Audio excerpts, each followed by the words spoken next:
This is gonna make a little bit of a crisis for you. So please don't worry about this, right? My brief introduction about Kabbalah is as follows. Kabbalah is Kabbalah. The Zohar is a book that's in question.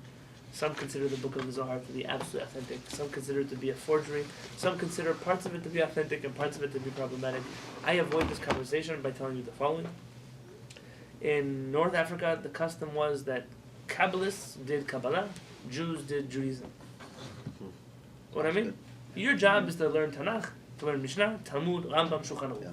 When you start flying on magic carpets, you do whatever Kabbalist customs you want to do. Until then, be Jewish.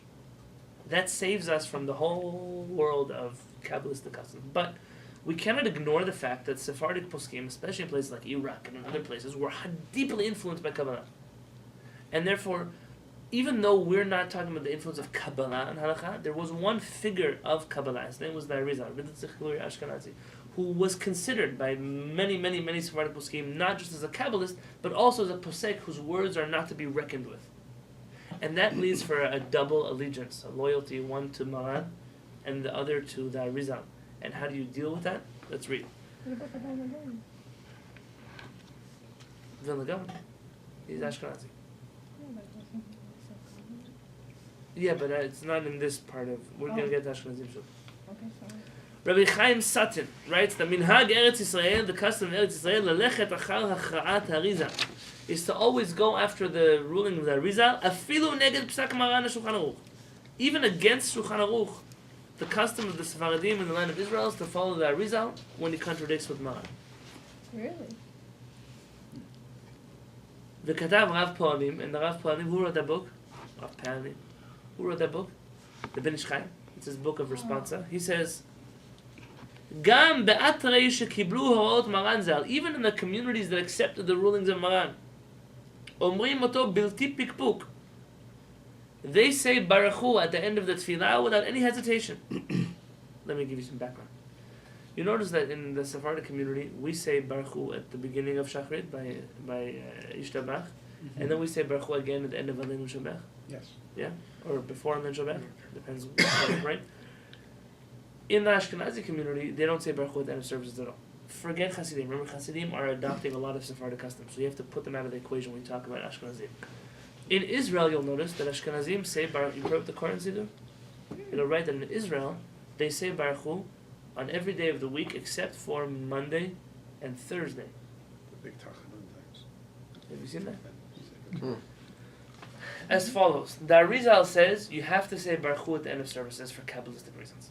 Maran, he says the reason you say Baruch Hu at the end of services is because maybe someone missed the first one. So you add a second one for those who missed the first one.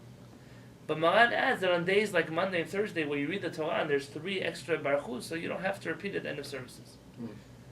So Arizal says it doesn't make a difference. Even in the places where they accept the words of Maran, they have no hesitation to say Baruch Hu again at the end of services. Ki neged divrei Rabbeinu Hari, because against the words of Rabbeinu Hari, shedvarav hem beruach hakodesh al pi Eliyahu zechur latov, his words are given in divine inspiration and were handed to him directly from Eliyahu the prophet. En holchim batam Maran zal. We don't follow Maran when the Arizal argues with him. The reason being, because Eliyahu Navi spoke with Ruach HaKodesh and everything from Eliyahu Navi, which is a direct question of, do we receive halachot from Ruach HaKodesh? It's not the only place where you're going to find this. If you open up the book, Chazon Ovadia, Rabbi Bar Yosef, and the laws of Pesach, you may have heard or been told you have to brush your teeth and floss in between your teeth on Erev Pesach, so there's not even a bit of chametz there. Why? The Ben Ish Chai says there was a story about a certain righteous man, a very righteous man, who he didn't pick in between his teeth with a toothpick before Pesach, and he was sitting by his seder, and when he was eating his matzah, there was a little crumb of chametz that came into his matzah.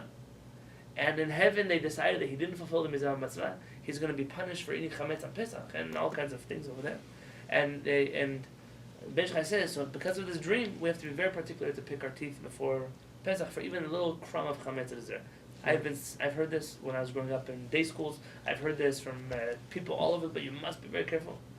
Rabbi Yosef says this little crumb of chametz that was inside of your mouth from the morning doesn't count halachically as chametz. You know, what about the words of the Ben Ish Chai?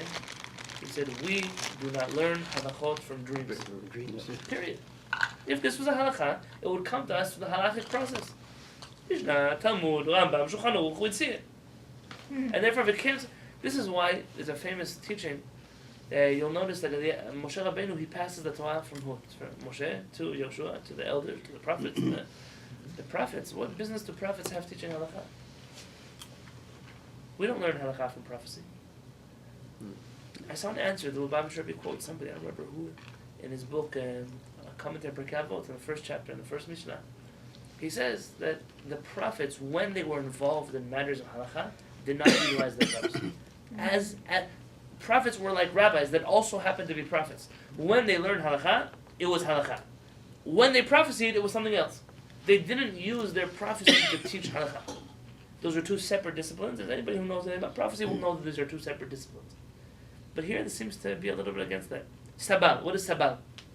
We've spoken about it before. Safek, brachot, lakel. When you're in doubt as to when you make a blessing, you're lenient.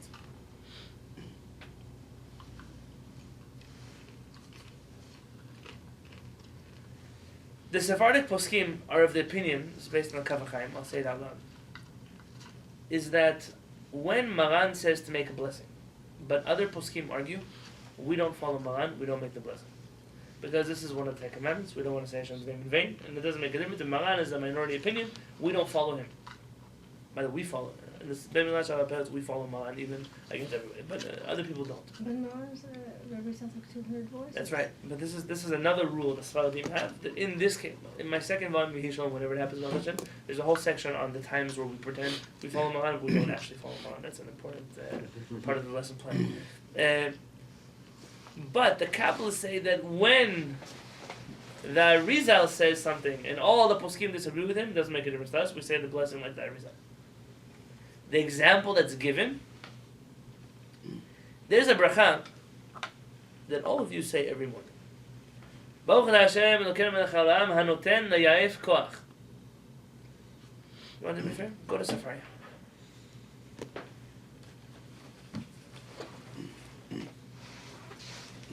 In Sefaria,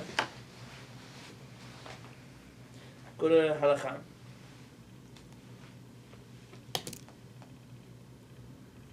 And then click Shulchan Aruch. Sefaria, Halakha, Shulchan Aruch. Chapter 46.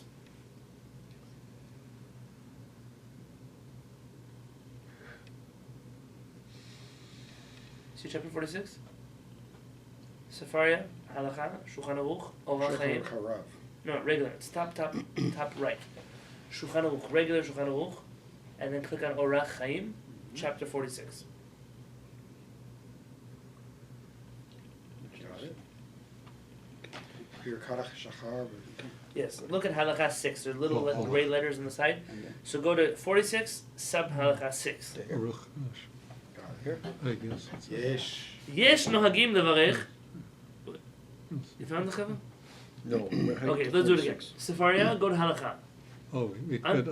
Under Halakha, click Shulchan Aruch. Yeah. It's on the top. Yeah, top middle. Then click Orach Chaim. Yeah. That's the first section of under the Shulchan Aruch. Transmission for all. Coming up. Then how do you get 46? That's the trick. There's a little arrow to the right. You're gonna click of Halakha. Or Go back to Halakha. 46.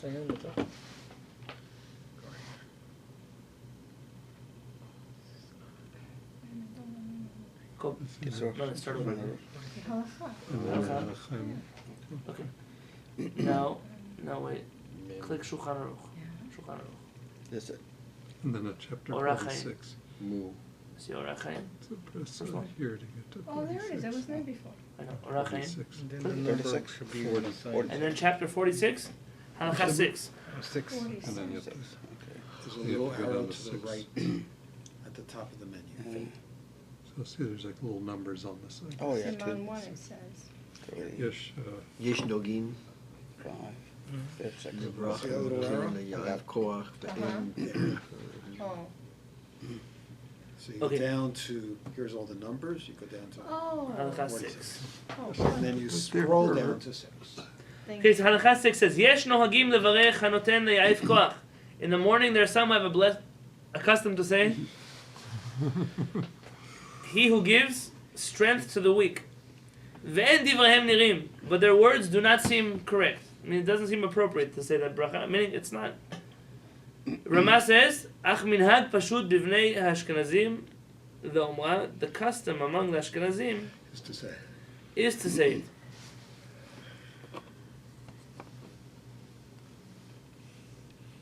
So, Sephardim, should they say this bracha? No. Should Ashkenazim say this bracha? Yes. Yes.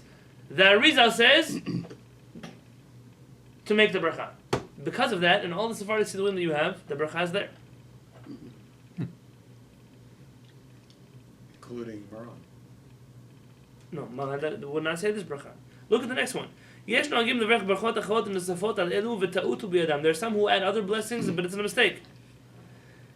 Look at Halacha 8. You know the blessings you make in the morning, you're not meant to say them all together. When you wake up and you hear the rooster, Yeah. you say it. When you wake up, you're able to walk, you say the blessing on walking. When you open your eyes and every one of those blessings is instituted Makes more on sense. something an that you action, do that after a morning. specific That's how action. the Rambam lists it. We did this together back in the day when we did Yeah. this chapter on Halacha. Now, Maran writes, Kol ha-brachot elu, all of these brachot, im lo nitchayev be'echat mehen, if you're not obligated in one of them, what does it mean you're not obligated in one of them?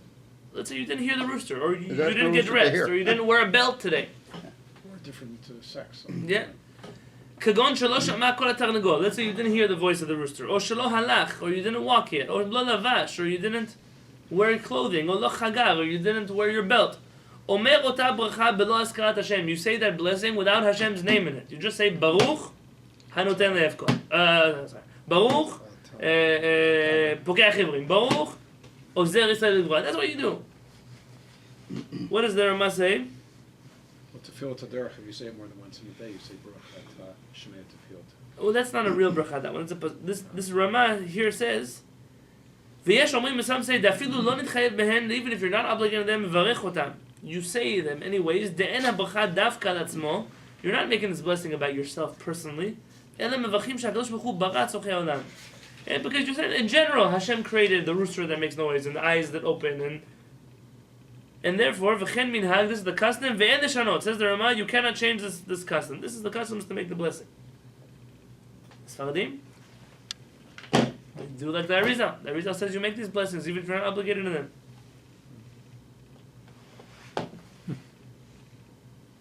Interesting. Indeed. Rabbi Yonatan Yosef was a warrior against this teaching. He believed that we do not follow the Arizal more than we follow Maran.